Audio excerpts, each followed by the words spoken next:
it's a wonderful time for new artists to express themselves. I mean, if you are a musician, MySpace is still a great place to be, as well as Facebook. But Twitter is huge. I am amazed I went to a book marketing conference in September, and Facebook, number one place to be. If you don't have a fan page, number one thing you got to do is get yourself some kind of page on Facebook and really get yourself out there. That and blogging. Right, and ideally tying it all together. For instance, one of the models I've been setting my clients up with that's worked very well with their publishing aspirations is website, blog, Facebook or Twitter, and Scrib.com, which is a great public read site where it's free to load, it's free to read, and the whole publishing world goes on there to see what's new. And the whole idea is and this is a really important point for all writers, whether they're publishing themselves or trying to be picked up. It's really important that these platforms, the website, Scribd, blog, Facebook, YouTube, whatever the combination is, that it's completely integrated with each other and it's interactive. Right. That's really important because a lot of people do it all separately and there's no linking, there's no connection. But the thing is, if you put those elements together, that's when you get really high numbers of subscribers on a blog. You get your Facebook readership count skyrockets, and people start visiting the website. And so if we're going as writers, if we're going to take the time and invest the money and time to create these things, it's really important that they all work together. For instance, a quick example would be on Facebook. If I'm writing a blog, I will put up my blog. I use WordPress for blog, and then I will just put the first short paragraph of my blog on a Facebook post, and I put it to both my fan page and my personal page, and then I link the blog so that it's all right there, and all the reader has to do is click, and that's the goal, to integrate it. And I do the same. It's quite, and it's the other thing though. Invite comments. Right. That makes it. I mean, it's amazing when I do a blog or a poem or something, if I don't say comments are welcome, they won't say anything. Right. It's kind of interesting, at least the people who have been reading my work. But if I say comments are welcome, boy, I get them more often than not. If I just say invite, I like to get some feedback. What do you think? What are your thoughts? And it's a great way to read a lot of people. And, there's also a lot of public journal sites that you can go to if you don't want to use pad and paper. To me, to have an actual journal that I can carry with me and a pen, there's just an element of more of a connection than with the keyboard, though I've written many great things with a keyboard, but there's something about, and even Wayne Dyer hand writes all his books, which that fascinates me, but how he does that, but he hand writes all his books. So there's definitely a connection with the paper when you're doing it that way. What are some of the other things that really make you want to help? I mean, this has always been your dream to help other writers. I know that you've helped me in many ways, and I do thank you. Your support and your suggestions are wonderful. Your Word Journal website has lots of wonderful information. You have several books actually on exercises as well. Do you want to talk about some of your books? You have a couple new ones coming out or just came out.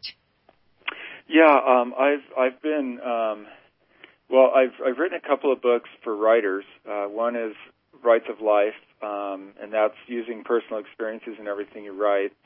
And I'm in the middle of updating that right now. It was an Independent Book Publishers Award winner a few years ago. And then the other one is The Right Time, which is 366 exercises to fulfill your writing life. And that's exactly what it is. It's a different writing exercise every day. And rather than just writing prompts, I storied out the exercises so it's an experience, not just a prompt. And I also included every conceivable genre of writing in the exercises, so that if somebody took the book and actually did the exercise, each exercise each day, then they couldn't help but be pretty diverse when the year was up. But the beauty about a book like that is you can just open it up to any page and find something to try out, which is one of the ways to become a better and deeper and more versatile writer, is simply to try new things. And a book with diverse exercises is a good way to do it. And the way I came up with that book was I literally collected exercises that I drummed up during about a 10-year period of teaching writing workshops. And I had about 250 of them, and then I sat down and created the other 116 to finish the book. So so those I work with writers in that regard, and I've got a novel, The Voice, which is finally coming out next summer, and then I've got a new poetry and essay collection called Backroad Melodies, and that will be out hopefully next summer as well. So do you suggest or do you recommend, and I know you're going to say yes, but I'm going to ask a question anyway, writing classes or writing groups? Yes, I recommend, I think everybody, no matter, where they're at with their writing, if you feel uninspired or not motivated or blocked, or otherwise just needing a spark, I think a workshop or a class is a really good idea. Preferably one taught by a published author. That's a good teacher, and I don't mean to say that to beat on my own drum, but it's because you get a perspective from someone who's been able to take a story or a collection of poems or whatever and take it all the way to the promised land, which is publishing, and to have a reading audience. And so they can talk about writing the book to get it published, but they can also talk about what audiences are looking for. I think going to a writer's conference, I would strongly recommend that for every writer, to go to at least one or two. Writers' conferences, they come in all shapes and sizes, but the basic elements that are really important are, number one, you get to see presentations by a whole bunch of different published authors, fiction, nonfiction, memoir, how-to, et cetera, et cetera. Number two, the keynote speakers are most always very inspiring, and they're usually best-selling authors. So you get to see how someone works when they have written many books and they're under the gun. Number three, the interaction with other writers, because sometimes we get so insular when we're creating and so forth that we think we're the only ones out there, and then suddenly you go to a writers' conference and there's 200 people just like us, and so that's always fun to compare notes with them and just talk about just the process. And that's very inspiring and also very energizing. But one of the biggest reasons to go to a writers' conference, I feel, is to get into, the Southern California Writers' Conference, which is one of the favorite ones that I work at, or one of my favorites. It's called Read and Critique. And what that is you have a facilitator, a presenter, 12 to 15 people in a room. Everybody's bringing in 3 pages or so, different genres. They read, everybody in the room comments, and then the facilitator comments. And when you're in a supercharged atmosphere like a writers' conference to start with, I've seen some of the best writing come out of these reading critiques, and I mean, it's really remarkable. So I would think writing classes are really good to go to. Workshops, of course. Writers groups are good if everybody's at pretty much the same place in their process of writing or their ability or whatever. And then maybe have someone a little bit above that. But the thing about a writing group that I would say is it's extremely valuable if you keep the group intact, so you don't do too much changing in and out of people, but also if everyone understands that they're there to give constructive feedback, not pointed criticism. I mean, that's a very important point because, we want to be given feedback to become better writers. We don't want to be told, you're not doing it right and not being given a reason. But above all, I would say that every writer should go to a couple of writers' conferences because they really make a difference. Plus, on top of everything I said, there are publishers, editors, and literary agents there.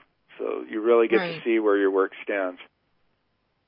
Yes. And something else that is a good kind of exposure to get your stuff out there as well is, and possibly getting some feedback, is entering contests and getting your poems and your writing in journals, in contests, in magazines. You sometimes can get some feedback, though sometimes either these days it's more you accept it or you're not. But getting your word out there really helps. There's also a lot of public reading that is a really good way to see how the audience is going to react to your work. Would you agree? Right. If we're talking about poetry especially, I believe that the key to, first of all, if we're published poets, money is not our primary motivation for just being a published poet. It's that we have something from deep within our souls or our minds or our observation that we love, that we've written and that we've presented it in a form that we absolutely love, and it's just one of the most beautiful form. It is the most beautiful form, in my opinion, of writing that's ever been created, and we want to share it with others. So I believe there's a direct relationship by how much you read poetry live, and how much people know you as a poet, but also the more we read out loud and live, the more distinct and sharper our voices become, and that's really important whether we're poets or we're novelists, because the name of the game in getting readers is your story good and do you have a voice? And when it comes to poetry, it's all about voice and the way we put words together. So reading's really important. In poetry, there are a ton of writing and poetry contests, and they're everything from submitting a few poems or a short story to actually doing chapbooks or short story collections or novellas. And the very best place I could lead your listeners to check out is poetsandwriters.org. It's the website for Poets and Writers magazine, and every month, if you get on there, every month they send out a free list of all the writing contests with deadlines that month. So you're getting, each month you get a list of anywhere between 30 and 60 contests with deadlines that month. Well, if you multiply that by 12, that's 350 to 700 contests that they list. So that's the very best source I can think of for immediately getting plugged into the contests that are going on. And the contests, they range from we have a real modest one with the Hummingbird Review where it's $100 in publication, up to some of the most prestigious contests will offer $5,000 in a book contract. So so poetsandwriters.org, that's the place to go for writing contests. yeah, I agree with you. It's really important. That's a